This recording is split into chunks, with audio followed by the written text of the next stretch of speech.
आजकल लोगों के लिए रिलेशनशिप्स एक मजाक बनकर रह गई हैं। या तो उन्हें हवस चढ़ी रहती है या उनके लिए अपनी ईगो बहुत मैटर करती है, वो भी इस हद तक कि किसी इंसान को भी कॉम्प्रोमाइज़ कर दे। शुरू शुरू का अट्रैक्शन इन्हें लगता है कि कितनी शिद्दत वाली मोहब्बत हो गई हो जैसे।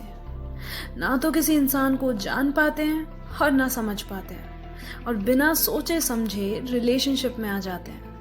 फिर क्या, इन्हें लगता है अरे ये नहीं तो कोई और सही, मुझे इससे बेटर इंसान मिल जाएगा, तो मैं इसकी नखरे या मैं इसकी बातों को क्यों झेलूं।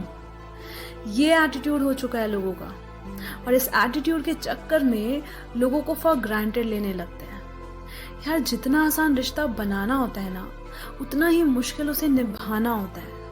अपनी दो पल की खुशियों के लिए लोगों के जज्बातों से खेलना बंद करो।